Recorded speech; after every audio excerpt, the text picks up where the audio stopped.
मंच और मंच पर उपस्थित तमाम नेतागण और मेरे सामने बैठे दूर दराज से आए मेरे किसान भाइयों, युवा साथियों, मैं इस मंच के माध्यम से आपसे कहना चाहता हूं, आजादी की लड़ाई तो हमने नहीं देखी, लेकिन इससे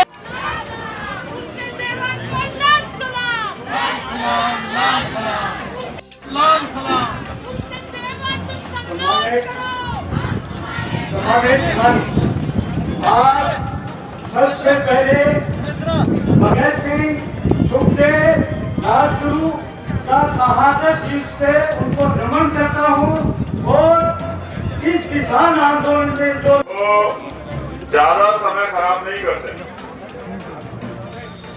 सबसे पहले तो इस पंचायत के आयोजकों का मैं धन्यवाद देता हूँ और मंच पर उपस्थित सभी हमारे किसान नेता और आंदोलनकारियों का भी मैं धन्यवाद करता हूँ, जो यहाँ से हैं या बाहर से चल के आए, और जो यहाँ सामने उपस्थित हैं मैं उनका भी धन्यवाद करता हूँ। हमारी माताएं बहनें, हमारे नौजवान साथी, हमारे सामाजिक बुजुर्ग, मीडिया कर्मी, मेरी तरफ से आपको क्रांतिकारी जय भीम। जय भारत, जय संविधान, जय लोकतंत्र, जय विज्ञान।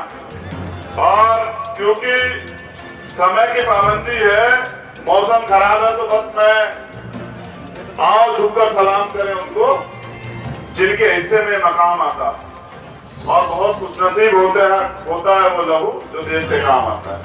तो आज शहीदों को नमन करते हैं, सरदार भगत सिंह, राजगुरु जी, सुखदेव जी, लेकिन नमन से तो काम नहीं चलेगा।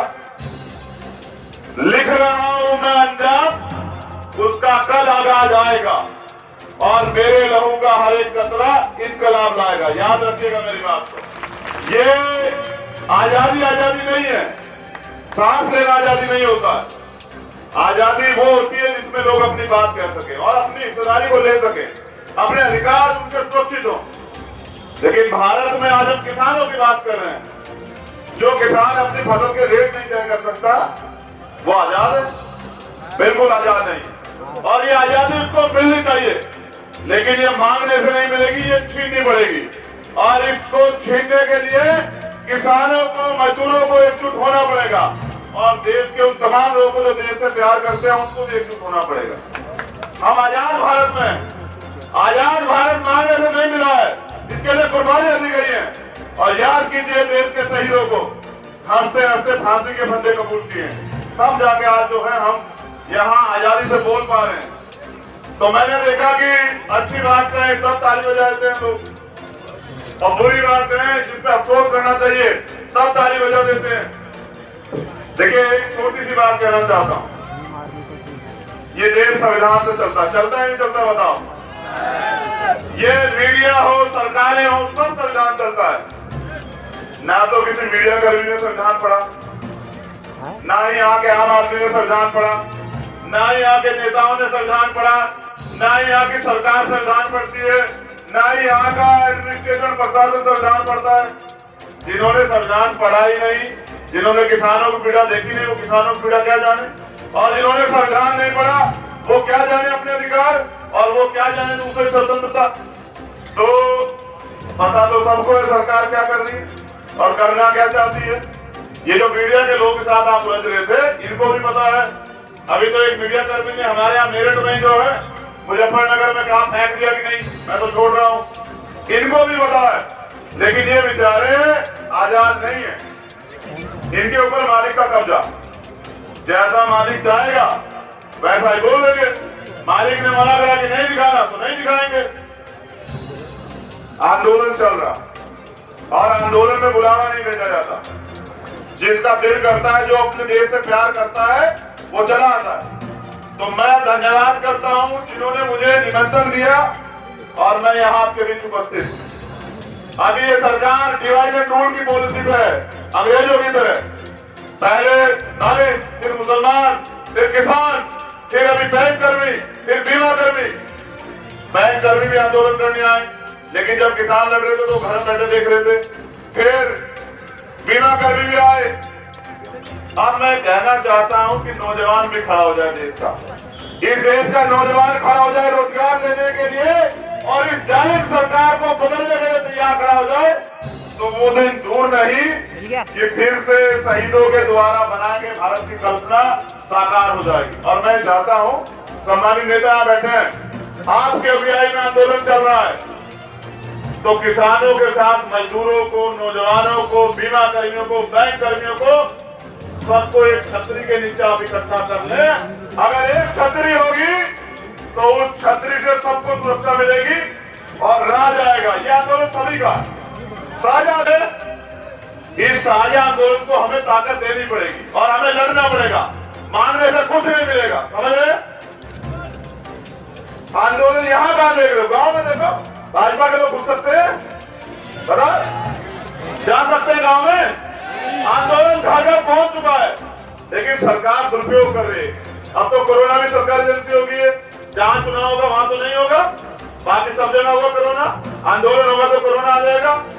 मैं भरोसा नहीं करता सरकार पे, बस मैं अपनी वाणी को विराम दूंगा। ये कहना चाहता हूं कि अभी मैं 3 बार United Nation Human Rights Commission गया किसान आंदोलन पे, CNPR NRC पे, 2 बार सरकार ने नहीं चलने दिया।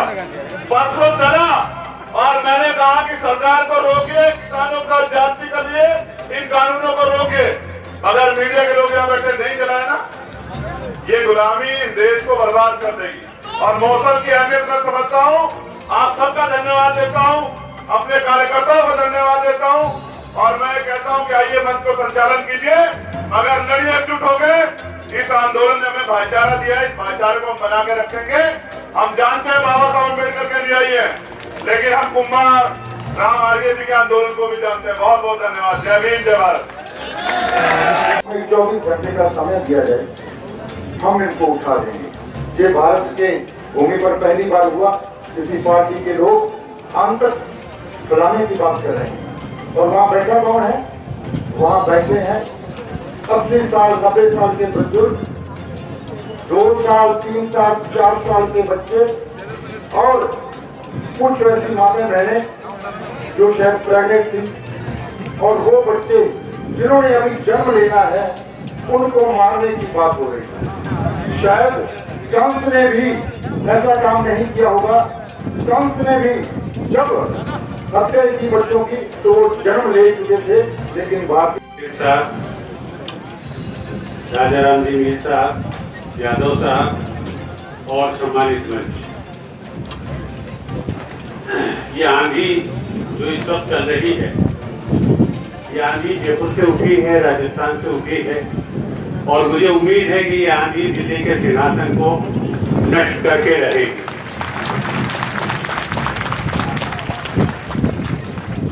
इस वक्त बहुत तफसील में जाने का मौका नहीं है। मैं 2-3 बातें कहकर के अपनी बात को खत्म करना चाहूंगा। सबसे पहली चीज तो ये है कि आज जो हम शहीद दिवस मना रहे हैं, ये सिर्फ शहीद आजम का शहीद दिवस नहीं है, बल्कि उनके साथ साथ हम उन 300 किसानों को भी खराज अकीदत पेश करते हैं जो मोदी के भेंट चढ़ चुके हैं।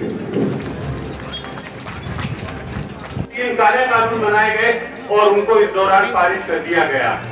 मैं माननीय श्री टिकैत साहब से कहना चाहूंगा कि अब जबकि किसान आंदोलन अपने पूरे उरूज के ऊपर है और पूरे हिंदुस्तान के अंदर फैल चुका है और हिंदुस्तान में नहीं बल्कि हिंदुस्तान के बाहर भी फैल चुका है, तो इस मौके के ऊपर जरा सावधानी की जरूरत है। वो फार्मूला जो शाहीन बाग के लिए आजमाया गया था, वही फार्मूला शायद अब फिर किसान आंदोलन के लिए आजमाने की तैयारी है। पूरे मुल्क के अंदर कोरोना और उसका माहौल बनाया जा रहा है और हो सकता है कि बहुत जल्दी उसको हथियार बना करके किसानों के खिलाफ इस्तेमाल किया जाए। मूर्ख राजा और सोई हुई जनता देश के लिए विनाश होता है। राजा तो मूर्ख है, लेकिन जनता जाग चुकी है। अब देश बचा लेंगे, देश बचा लेंगे, इस बात की मेरे को पूरी गारंटी है। कहता था देश नहीं बिकने दूंगा, देश नहीं झुकने दूंगा। अरे भाई, शिपिंग कॉर्पोरेशन बेच दिया, एल्यूमिनियम कॉर्पोरेशन बेच दिया, रेल बेच दी, एयर इंडिया बेच दिया, बीएसएनएल बेच दिया, तेल बेच दिया, बीपीसीएल बेच दिया, छोड़ा गया है। और झुकने की बात आई तो चाइना के सामने घुटने टेक दिए। और झुकना क्या होता है? शर्म कर थोड़ी बहुत। हमें ऐसा प्रधानमंत्री मिला जो दिन में 58 झूठ बोलता है, फिर कहता है एमएसपी है, जी रहेगी। मेरा विश्वास कर लो। हम कैसे विश्वास कर लें? एक पंजाबी में कहावत है, कहना मैं चोरी नहीं की थी, मेरा नाम लगना है। कहना तू पहला वोट की ता लगना है। फिर तेरा विश्वास कैसे कर ले? जो तूने कहा वो नहीं किया, 2 करोड़ नौकरियां नहीं दी, काला धन नहीं आया, करप्शन नहीं खत्म हुई। एक काम शुरू किया तूने, कांग्रेस मुक्त भारत करते करते कांग्रेस युक्त भाजपा शुरू कर ली।